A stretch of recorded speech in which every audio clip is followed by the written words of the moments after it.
Okay, kale banyabone basebo mbalamusiza mbaniriza mwebale jonna gye mutusako engala abatulabira wano mu nyaffe Uganda n'abali emitala w'amayanja yonna gy'osinziira abali mu America abali Canada abali Singapore abali Jamaica kozi Jamaica ino wano yonna gy'osinziira tukwagala nnyo mwebale nnyo mwebalire ddala nze Sesanga Bate the Great kula Extra Digest mugoba nsonga. Omwaka nga gwakatandika bingi ebyapeninga naye tutunulidde nnyo olwaleero mu tours and travel. Bwetwogera tours and travel eba Africa One tours and travel tuba twogera okutambula bingi ebikyuseemu n'ensonga endala nnyingi nnyo ze tugenda okubanga tugayagayamu olunaku olwaleero. Yensonga lwaki tulina Madam Paula Nahamya. Yes, jebaleko Madam Paula. Kale na mjebaleko. Happy New Year. Good to see you. I last saw you last year. Tujatandikirawo wennyini Africa One Tours and Travel projects eziriwo 2025 eziriwo projects engende eziriwo bungi obupya wasobola okubanga tufunyeyo olugendo olupya olwokya kubanga waliwo engendo z'emmanyi nga Israel myaka ebiri kati tubaite tugenda Israel olw'ensonga ebaddeyo entalo biki ng'emitima gisula negisiba nga gitwewanise n'ogenda n'olengerayoko n'okomawo n'otubulira ekiriyo and all that. 2025 Africa One Tours and Travel. 2025 actually if we have to go backwards 2025 nera tuzena bipya kubanga 2024 yali a little bit quiet. Ebintu byali slow nnyo kubanga engende ezisinga zaali tezisoboka kubeerawo.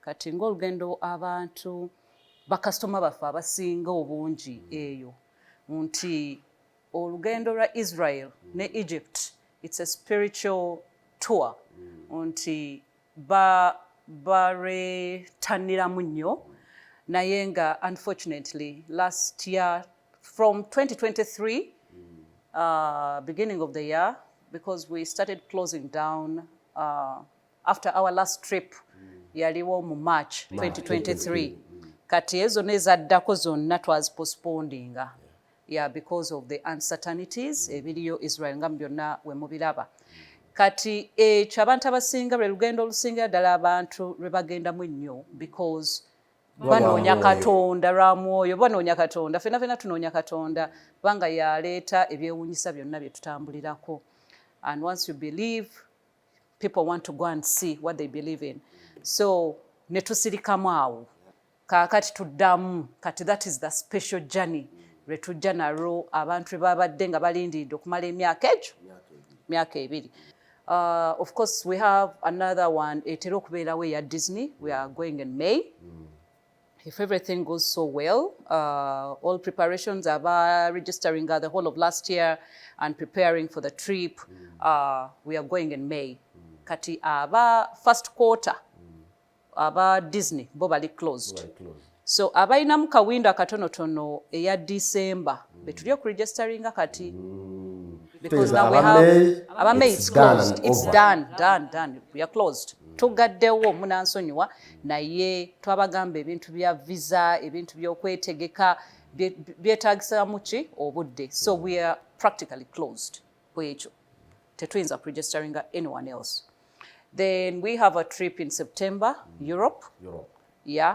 Nayo gyeri kati omumakati tulinamu trips that we are preparing where we tukyusizaamu ebintu ebirala bye tugenda okubanga tubabuulira eyo gye tugenda maaso nga tubaweereza ebyonna. So tunulire eya Holland ekomyewo after 2 years in fact 2.5 years kuba bwe bayasemba kubayo mu March ekomyewo in August emyezi egy'etaano oba olina okugibala gye tuba twongeddemu. Experience ye badde etya kubanga kati basinga kutuukira ku ggwe these munangenze kino buli omwana anoonya Katonda buli omwana anoonya okuya nga lived and all that. Okay, mu kino ekiseera we tubadde nga tulinga nga abali mu lusirika oba n'aluyita mu lockdown or something like that. What I've experienced with all the inquiries ezisinga zijjira mu categories za mirundi ebiri. Esooka be balina ennyonta entuufu ey'okusaba. Kati category ey'okubiri eno egwa mu bakategori ba nga mukwano gwange oga kwegamba banoonya greener banoonya green pastures ezo ziyitiridde that desperateness in the youth or the young people eyitiridde nti no banoonya yonna yonna gye bagenda okukola ki okufuna obulamu obujja. Yes, banoonya kyakulya, banoonya kyakuteeka ku mmeeza, bannaabwe abaliyo abaatoloka mbu Israel nti waliyo emirimu. Ndowooza kati be babagamba booga nti no bakole ki? Nti namwe mujje. Nti Kampala teriyo pulaani yiiya amagezi gonna oteme ojje abo bangi nnyo. Wadde ogamba obajjako ssente mmeka ojjuze ennyonyi. They're willing to pay but to get out of here. Emyaka gino 2.5 gye tumaze nga tetugenda Israel. Tusuubira baasi ne baasi z'abantu, tusuubira omuwendo gw'abantu okusukkuluma. Amiina. Mugenda kukola mutya okulaba nti nno mutwalamu ennamba gye mu expecting ne gye mwagala oba mulina kusala magezi kwongera nti abantu ne babeera 1,000 fe tujja kutwala oba 15 fe tujja kutwala. Tuyinza okukyebaliza Mukama bwe kiba kituukiridde kubanga twali tututteko, we have ever chartered a plane as Africa One to the Holy Land. Naye ku budde buno wadde tukyagala nnyo kikolanga business. Yebeera score in business. It's a sellout. But unfortunately tetujja kusobola kukikola kubanga neera mu bungi abangi mwe bagenda okujja. Bonna si batuufu. Booga mwebali. Bebangi. Bebangi neera munaatusonyera ddala ab'emikwano abatwagala ennyo abali eyo nti nga Africa One mutukkirize naffe tukoleyo akali special. We are going to choose out the cream, those who need to go for, as in betulabira ddala nti nno beetaagisibwa.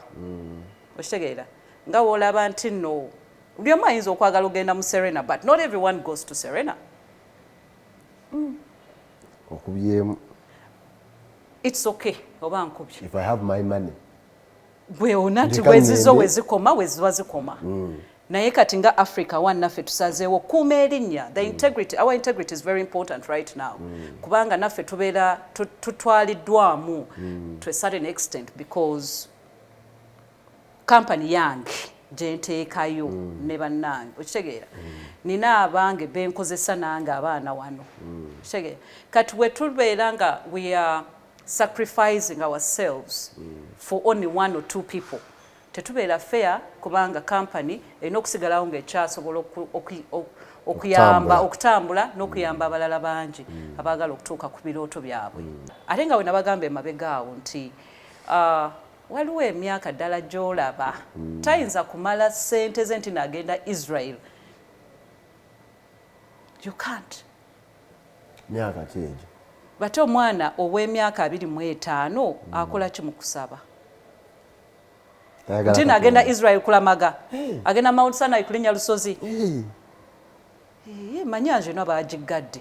Naye waliyo obufu obulala. Alina okucakalaaki, alina okugula emmotoka gy'ayagala, Subaru zifuluma buli lunaku ze bavuga. You can't tell me at 25. Kino I can tell you out of my 17 years of experience. Okusaba kuyinza okubeerawo at that age. Naye nga si kuli nti n'otuuse kulamaga. At 25. Kati bambi abali 25 munansonyiwa. Tugende Jamaica. Ne omuntu asobola okwebuuza nti ennamba webanga eyitiridde twasobola kukolebwayo nteekateeka ya njawulo nti mulina abantu bangi ne mugamba nti okay kati August oba tujja kwongerako oba ne mu December oba abantu bonna ne mubajjawo. Nati nga wenkugambye obungi si kyekyo. It's not the problem. But what quality of people are you taking? Shegeera. Kubanga ekirala kye tulina obuzibu nga tufunyeemu abantu ababajja with different interests but disorganizing the entire trip. Israel has got its own policies, especially that when you lose one of your members co group, the rule is the tour then has to stop. Mwenna babayimiriza as in bikomaawo for that day ne mudda mu hotel. bakuwulirwa alabika nedda singa kubanga bagenze talabikirawo but they have to come police nejja ne babuuza bye babuuza yabuza atya guide n'akola report n'akola ki ne babawa clearance kati mu proceeding Nera tusaba nnyo abo abatera okudduka singa badduka trip ewedde nga mugenda ku kisaawe kubanga it doesn't mess up the rest of the program naye omuntu waddukira we bat guide n'amanya kubanga ba guide bebweru be batendesa obulungi abatali bano abaffe I've been there ngukoze nange mbamanyi okunda okutuuka wano nange natandikira wano mu makshoni kidepo byonna nabikola I know ne taxi zigenda mu paaka wano oshegera so bagaide eri balina amateeka gwe batambulira because they are not only guides but also they are trained to protect tunulire changes what changes is in the visa processing and the issue and all that ebyo bikyuka even toiza nakumanya leero ogenda nga it is A then tomorrow it's a different story visa processing and procedures always change kwegamba kyekintu processing ya visa will see oba nagamba every country eyina kwetambulira oshegera eyina kwetambulira nti nno kino ffe bino bye twagala ku luno ne baddako lala ne bagamba kino omulala n'agamba kirala abalala ne bakendeezaamu pressure kwigamba buli omu alina engeri gye bakola ki kwe tulina okutambulira gye batambuzaamu ensonga zaabwe yes ate n'ebizibu ebizze bye bafuna experience even through us abatambuza abantu travel agencies tuze tubalabula nnyo n'abatambuze baze babalabula nnyo kati buli kimu kigenda kikyuka yes okay bwe tutambula abanyabo ne basebo tukyali ne Madam Paula Nahamya Africa One Tours and Travel mpola nga tugaayamu ku bintu nga bwe bitambula n'okusingira ddala mu kutambula okugendako emitala w'amayanja naye si kugenda kukola twogera ku bantu abagenda okulambulako ate ne bakomawo wano mu nyaffe Uganda bagambye nti nno 25 27 kudda wansi tobonaabona totunda bijja 40 years ne 40 years saagala abatanategeera Katonda atandika butandisi kutegeera amagezi gajja mpola kulamaga omuntu anabeeramu wabanga musooke mukaddewe tusooke tukaddewe kwegamba olina okusooka okumanya nti omuntu ddala kalidde ayinza okuba nga mutuufu naye nga tumubuusabuusaamu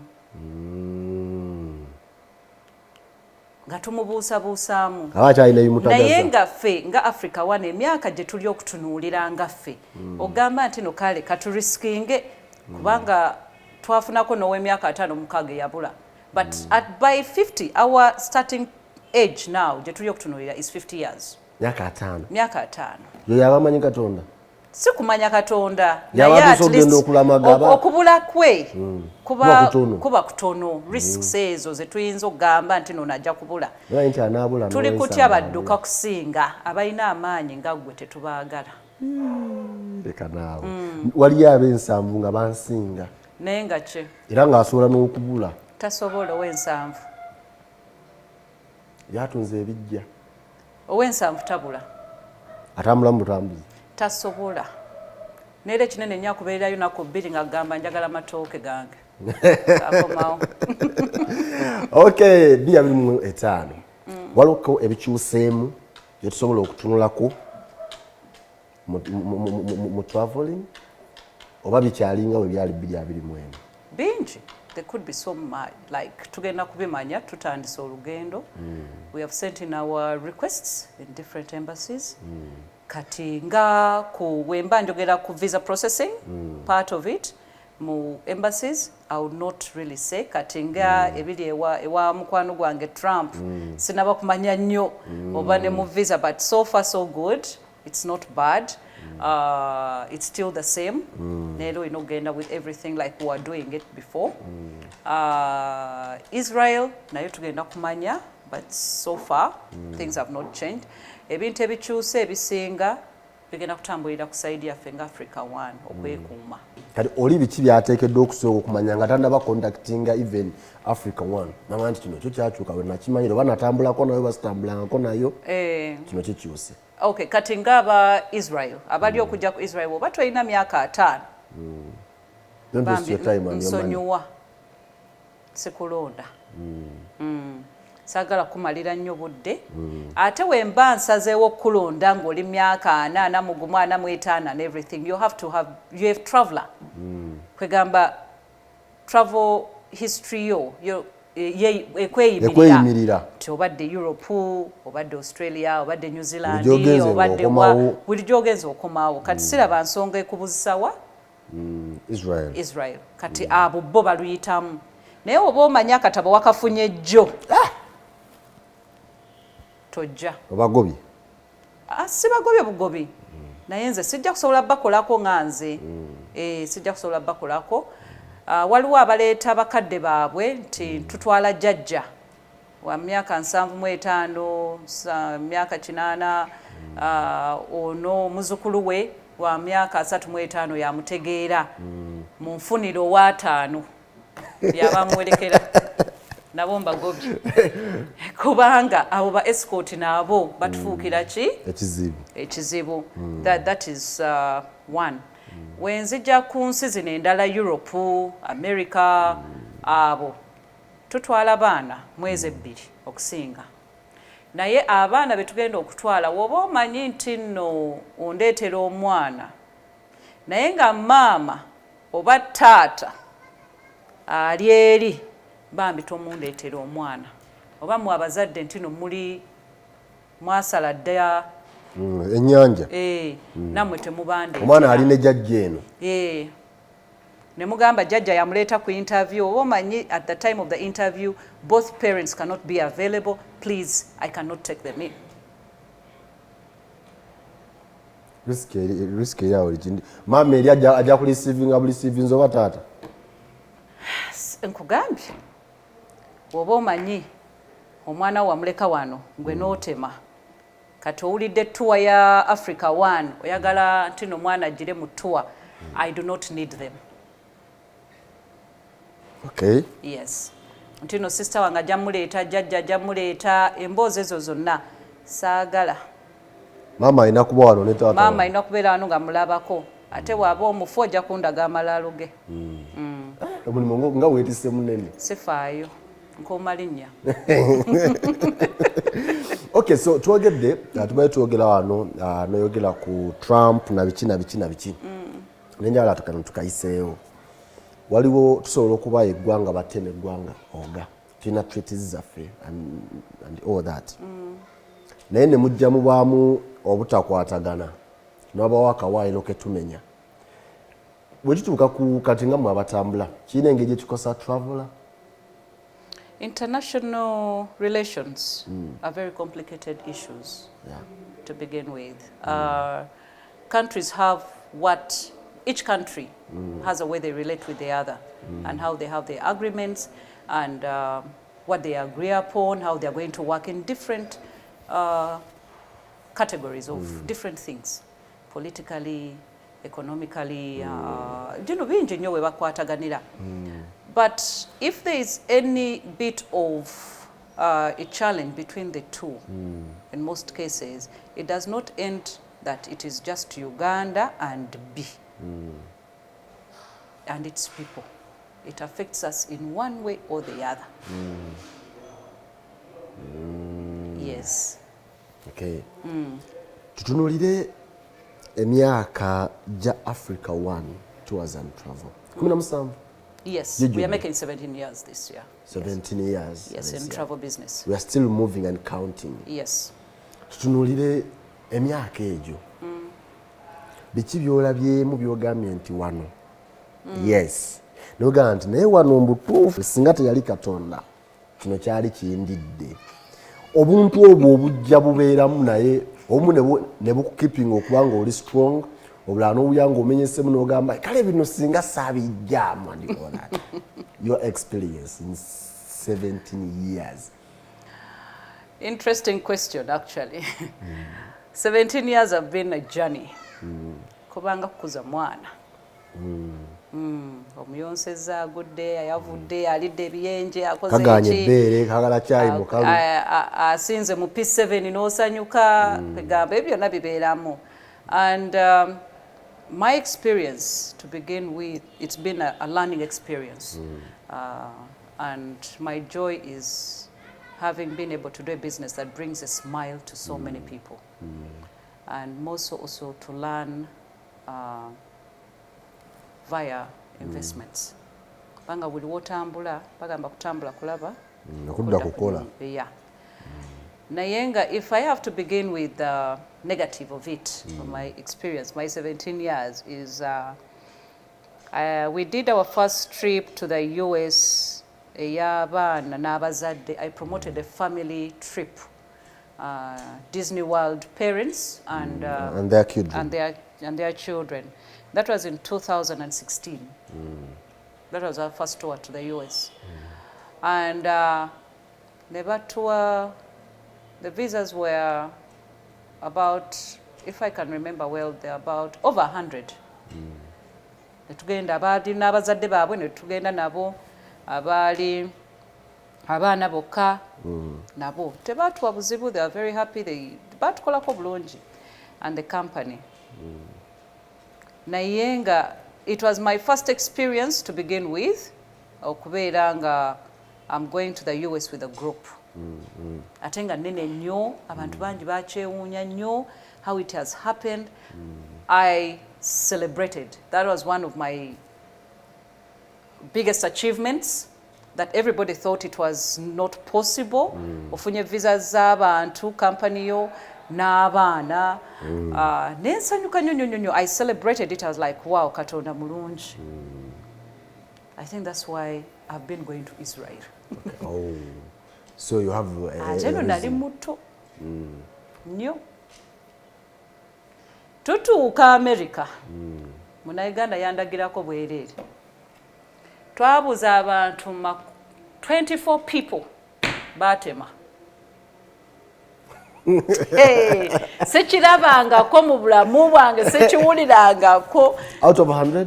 Out of 100. Naye nga baabulangamu sequences, you know. But tena kaaba. Ogenda ogira bwoti bozze nabo nga tokyabalaba. Njogera twava wano bamaze okumponinga. I have no experience. I don't know how to safeguard. I didn't know what that omuntu olina okukola wote, olina okukuuma passport z'abantu, olina okukola nga buli woozuuka nga muli ku breakfast nga bagamba ate ne gundi yatemye. Balonya gundi nga talabika ne gundi. Essanyu eringi lye nagenda nalyo nakomawo maziga. Sinaba kuguma, kyali mwana muto nange, sibitegeera bulungi. So that is also, that has been an experience. The negative. It was both. The 2016 was a very good year, but it brought also those tears back. You know, like it was a two-way. It was a test. Ey'amaanyi ennyo. Nkomawo, mpandikira bakama bange, mbabuulira byonna ebyabaddewo, tebanzira namu. Nkola group ndala.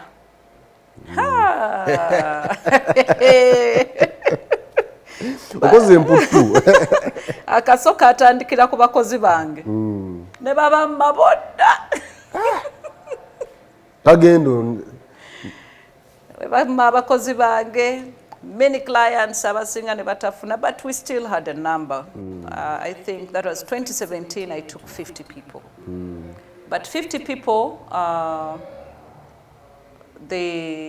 mabakozi abalina visas n'abasomesa betwaddamu okutambula nabo, because every trip we move with the teachers n'abakozi, like my staff, for all the support. So I got the biggest support I got then was from my partner in the US.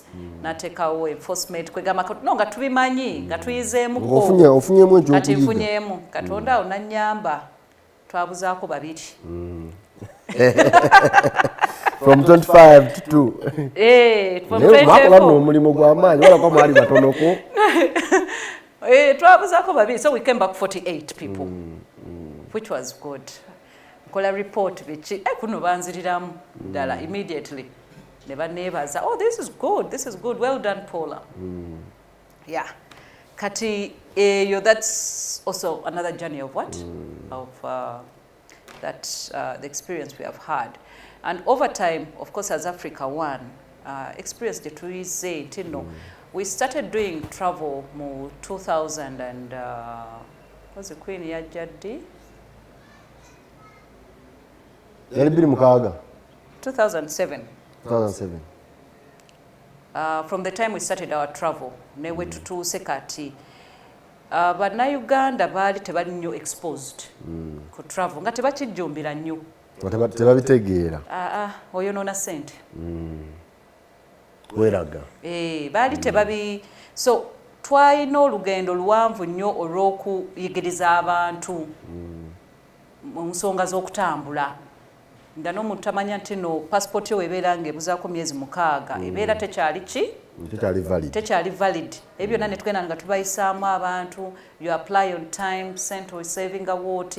It's been one of our biggest achievement okubeera nga tusobodde okuyigiriza abantu okutambula. Ng'oggyeko ky'ozze nga oyiga ne ky'oyitamu, biki ebyo ebikipinze Africa One okusigala ng'emyaka 17 nga at least trust weeri eri abantu n'ekyo ekyaliwo 2016 yali experience nnungi kati osobola okumanya nti waakiri okutwala abatadde kantwale bano abakoze kino na bano techniques zizokozesezza waze mukozesezza as a company okusigala nga mukyakuumye that respect ng'abantu bakyalina essuubi ate nga buli omu aba musanyufu. Ekintu ekisingira ddala ensonga eri emu, I will just sum it up like in one word, ekitukuumisizza mu business for so long, mazima, trust. You cannot do business, international business, when you cannot be trusted and you're not trustworthy. Omuntu kyasooka okukola alina okusooka okwesiga okuwa omwana we bwe bulamu. That is trust. Omuntu okuwa ssente n'omukolera kyennyini kyakugambye okumukolera, nti n'omusasudde, okoze visa, omuntu atambudde, omugambye agenda kusula mu 5-star n'agisanga, emmotoka weeziri, trip is prepared. Buli kimu nga we tukikola nga Africa One. I do not compromise anything with my clients. Like I wouldn't compromise anything for myself. My clients deserve the best. Because travel, by the way, travel must happen. Kusaalisaamu awo. Yes, whatever you're going to do, if it is business, you're going to gain or you're going to discover. You understand? It's an investment. If it is a holiday, ogenze kuwummula. So you need the best of everything that chobo osazeewo okukola ki? Yeah. Wali akatalekeka? Oba nkwesonyiwe engejje? Okay, of course bingi bitalekeka. Ate ne mu show olwaleero kati tuyinza bimalayo byonna ebyokwogera. Yeah. But I want to talk to my viewers out there and encourage them that we are here as Africa One. We still have programs for you, but you need to have the discipline to save and plan better for your tours. For those who are planning for their children, they need to do it, on time. Whoever, wants their children to travel, for their children to be exposed, to start their journey of the international trips, they need to start preparing now. Abamutulinda until third term holiday, ne bamanya November, nalyoka ajja registeringa. So I'm trying to tell you that you need to do this on time because things have changed, especially on visa processing and procedures to get permissions to travel and all that. You need to do everything on time. Yeah. Kale tweyanza nnyo tweyanzege Africa One Tours and Travel Madam Paula Nahamya twogedde ebigambo bibadde bya mugaso nnyo n'okusingira ddala eri abantu mwenna abaagala okutambula oba abalowooza nti nno olunaku lujja kukya mutambule oba abaagala bazadde bammwe okubatwalako okulamaga ku ttaka ettukuvu e Israel naye nga bwakubuulidde nti ye mu Africa One munange oba 5 tonnagaweza sooka obireke bw'obanga oli mwana olina okubanga obwesigwa bw'okweyimirira n'okusingira ddala yo travel history erina okubanga ekweyimirira n'asobola okubanga akutwala but if not that please stay bonaaweza 5 ojja kutandika okulowooza ku byogenda okulamaga n'ebintu ebirala bingi nnyo nze Sesanga Bate the Great kula extra digest mugoba nsonga akuume.